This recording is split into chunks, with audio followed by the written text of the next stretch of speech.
Partons maintenant à la rencontre de Jeanne et Peter, un couple de Hollandais qui s'est établi en Bourgogne il y a 14 ans.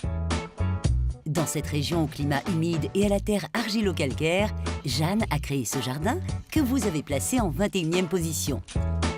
Pourtant, entre la maîtresse des lieux et les plantes, ça avait mal commencé. Quand j'habitais à Amsterdam, où j'ai étudié à l'université, mon frère il m'a donné un pot avec déjà de la terre dedans et un paquet de graines de radis, ce qui est le plus facile qui existe. Je l'ai raté. Rien du tout. C'est ce qu'on appelle se planter. Mais Jeanne aura l'occasion de prendre des cours de rattrapage quelques années plus tard en Afrique, au Zimbabwe, où elle part vivre avec son mari. On avait une maison avec un grand jardin et avec un jardinier. Il s'appelait David et il m'a tout appris. Ça a parti de ça. Après l'expérience africaine, Jeanne n'a plus qu'une envie, créer enfin son propre jardin. Cette fois, c'est donc en France que nos Hollandais décident de s'expatrier. À première vue, ce terrain immense et sa maison forte du XIVe siècle ne sont pas pour eux. Tout est trop cossu. Peter, il a entré dans la cour et on s'est rencontrés à l'arrière de la maison. Et dans nos yeux, l'un et l'autre voyaient, c'est pour nous. Coup de foudre, ça c'est, je crois, le mot français pour ça. Pendant plus d'1 an, Jeanne observe et planifie.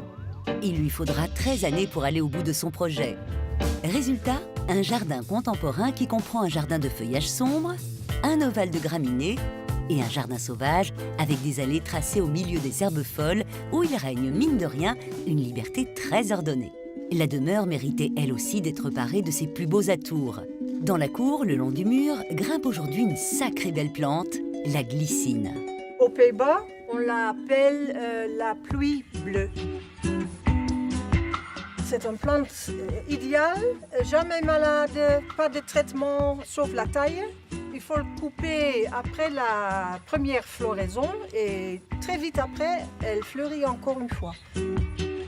Au début, j'ai mis des fils bien accrochés à la façade, des fils très forts quand même, parce qu'il y a beaucoup de force dans cette plante. Et si on n'accroche pas, ça tombe comme ça et c'est pas beau. Une plante élégante et très odorante qui enchantera tous vos sens. Veillez à la planter au soleil, dans un sol légèrement acide, pour une floraison encore plus spectaculaire. À quelques coups de bêche de là, Jeanne a composé un potager très personnel. On est au potager. Il faut dire que c'est un potager qui ne ressemble pas beaucoup au potager français. En France, plutôt, on fraise une grande partie du jardin. On sème les légumes en ligne. Moi, je fais tout à fait autrement. C'est tout engazonné et j'ai mis des morceaux de terre. J'ai mes légumes aussi, mais je mélange tout avec les fleurs. Et je trouve ça aussi esthétique. Juste à côté du potager, Jeanne a créé un jardin d'arbustes. Ici, elle a allié esthétique et désherbage naturel grâce à une plante qui fait le boulot toute seule. C'est un géranium macrorhizome. On peut dire que c'est le couvre-sol idéal. Ça empêche les autres mauvaises herbes de sortir. On peut bien arracher comme ça fait rien parce que ça pousse vite. Ça fleurit joli, idéal. Un désherbant qui fait son petit effet. Cette vivace robuste résiste au grand froid et s'accommode à presque toutes les situations. Une situation qui semble aussi convenir à Jeanne et Peter. Au pied du majestueux cyprès chauve bicentenaire, le couple aime à se retrouver face à l'étang pour mesurer le chemin parcouru. C'est un rêve de vie et j'ai jamais pensé que j'aurais tant de plaisir de faire quelque chose soi-même. Nous sommes très heureux ici. Oui.